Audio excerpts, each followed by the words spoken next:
فیض اسی کو ملے گا جو ان سے وابستہ رہے گا، جو ان سے کٹے گا، جو ان سے دور ہوگا، اس کے لیے اللہ تعالیٰ نے اعلان فرما دیا ہے من عاد لی ولیا فقد آذنتہ بالحرب، جو میرے ولی سے دشمنی کرے گا میں اس کے لیے اعلان جنگ دیتا ہوں۔ اللہ فرماتا میں اسے اعلان جنگ دیتا ہوں، آؤ مجھ سے جنگ کر لو، میرے ولی کی دشمنی کرنے والوں آؤ مجھ سے مقابلہ کرو، کون ہے تم میں ایسا طاقتور جو اللہ تعالیٰ سے جنگ کرے، اللہ سے مقابلہ کرے۔ عزیزان ملت اسلامیہ، آج حیدرآباد شہر میں وہابیت اتنی تیزی سے پھیل رہی ہے، بڑا دکھ ہوتا ہے دیکھ کر، افسوس ہوتا ہے دیکھ کر۔ ہماری نوجوان نسل جو کل تک یا نبی سلام علیہ کا کہتی تھی، ہماری نوجوان برادری جو کل تک اولیاء اللہ کی عاشق تھی، 11ویں 12ویں بڑی عقیدت و احترام سے کیا کرتے تھے اور الحمدللہ عقیدہ بہت مضبوط تھا، لیکن آج صرف ایک اسپلنڈر گاڑی اور ایک سیل فون کی وجہ سے ایمان بیچا جا رہا ہے، ایمان خریدا جا رہا ہے۔ بتاؤ مسلمانوں، کیا ہمارا ایمان اتنا سستا ہو گیا، ہمارا ایمان اتنا گیا گزرا ہو گیا، ایک اسپلنڈر گاڑی اور ایک سیل فون کے بدلے اپنا ایمان و عقیدے کا ہم سودا کریں؟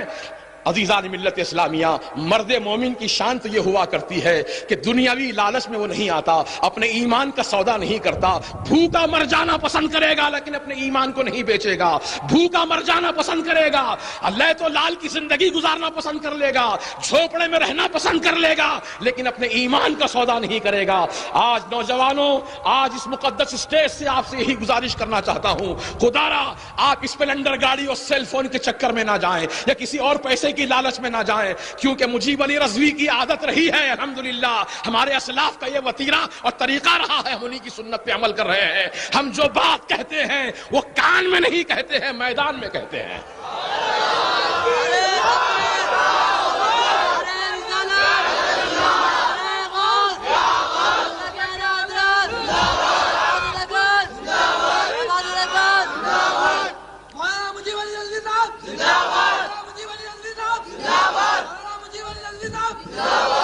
دیکھیے، پاس و لحاظ مروت اخلاق اپنی جگہ ہے، لیکن جب بات دین و ایمان کی ہو، جب بات عقیدے کی ہو، تو وہاں پاس و لحاظ مروت اخلاق کردار کا مظاہرہ نہیں کیا جائے گا، بلکہ جو بات حق ہے اس کو بیان کیا جائے گا۔ یہی ایمان کا تقاضا ہے، یہی ایمانیات کے اصول ہے۔ یاد رکھو ہمارے اسلاف کا یہی وتیرہ رہا، جیسا کہ ہندوستان کا شہنشاہ اکبر اعظم جب اس نے اپنا ایک نیا دین لاگو کیا، دین الہی کے نام سے، دین اکبری کے نام سے،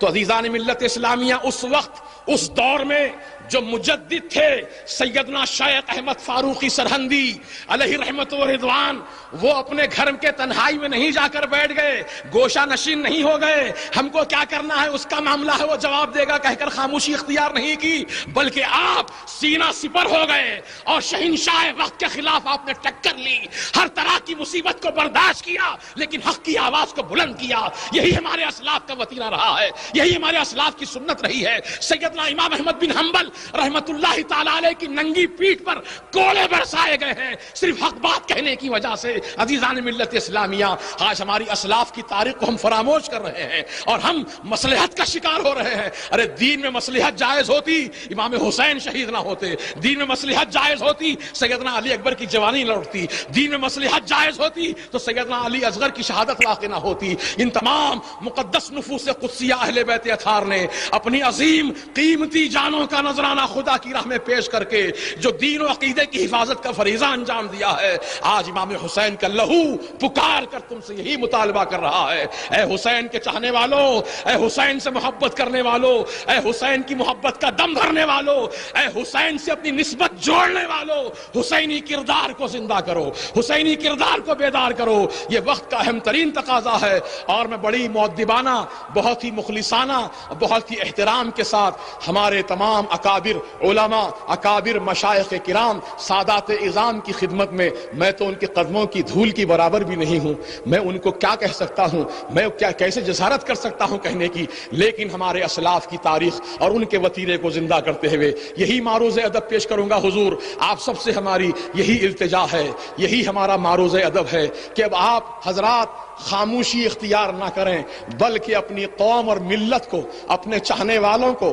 اپنے حلقہ ارادت میں داخل ہونے والوں کو یہ پابند کر دیں اور اس بات کا ان سے عہد لے لیں کہ زندگی بھر سنی صحیح العقیدہ بن کے رہیں گے، کسی بدعقیدہ جماعت سے اپنا تعلق نہیں جوڑیں گے، کسی بدعقیدہ جماعت سے اپنا کوئی رشتہ نہیں جوڑیں گے، اس کی دعوت نہیں کھائیں گے، اس کے گھر کا پانی نہیں پئیں گے، اگر وہ بیمار پڑ جائے تو اس کی تیمارداری نہیں کریں گے، اگر وہ مر جائے تو اس کے جنازے کی نماز نہیں پڑھیں گے، اس کے جلسوں کے اسٹیج کی ہم زینت نہیں بنیں گے۔ یہ تمام باتوں کا عہد لے لے تاکہ قوم برباد ہونے سے بچ جائے، یہ ملت تباہ ہونے سے بچ جائے۔ ہم آپ سے یہی معروض ادب پیش کرنا چاہتے ہیں، خدا را اپنی برباد ہوتی ہوئی قوم کو بچا لو۔ اے سادات کرام، آپ کی بارگاہ میں ہمارا معروض ادب ہے، اپنی قوم کو بچا لیجئے، آپ کے نانا جان کی اس امت کو تباہی سے بچا لیجئے، آپ کے نانا جان کی پیاری امت کو بچا لیجئے۔ اس امت کو بچانے کے لیے میرے آقا پیٹ پہ پتھر باندھے تھے، اس امت کو بچانے کے لیے میرے آقا اپنے گھر میں ایک مہینے تک چولہا نہیں جلائے تھے، اس امت کو بچانے کے لیے میرے آقا اپنے پیارے نواسوں کو قربان گاہ میں پیش کر دیا تھا۔ خدا را آپ انہی کی آل ہیں، انہی کا خون آپ کی مقدس رگوں میں دوڑ رہا ہے۔ خدا را آپ اپنے نانا جان کا واسطہ، آپ کے نانا جان کا واسطہ، جد کریم کا واسطہ، حسنین کریمین کا واسطہ، خدا را اپنی اس قوم پر رحم کھائیے، اپنی قوم کو بچا لیجئے، اپنے دامن کرم میں سمیٹ لیجئے۔ اور اگر جس طرح کوئی مرغی کے بچے کو حملہ کرنا چاہتا ہے تو مرغی دوڑ کر آتی ہے، اپنے پروں کو کھول کر اپنے بچوں کو سمیٹ لیتی ہے، اپنی جان کی پرواہ نہیں کرتی، اپنے بچوں کو بچانے کی فکر کرتی ہے۔ یہ اللہ تعالیٰ نے ایک مخلوق کے اندر وہ صفت کو پیدا کر دیا ہے۔ ہم تو اشرف المخلوق ہیں، اشرف المخلوق ہیں، اعلیٰ نسل ہے، اعلیٰ کردار ہے، اعلیٰ اخلاق ہے۔ ماشاءاللہ ہم یہی امید رکھتے ہیں کہ الحمدللہ ہماری جو بچی کچی قوم ہے، کم از کم ان کے ایمان و عقیدے کی حفاظت کا ہم کچھ انتظام کریں اور ان کو تباہ و برباد ہونے سے بچا لیں۔ نعرہ تکبیر، اللہ اکبر،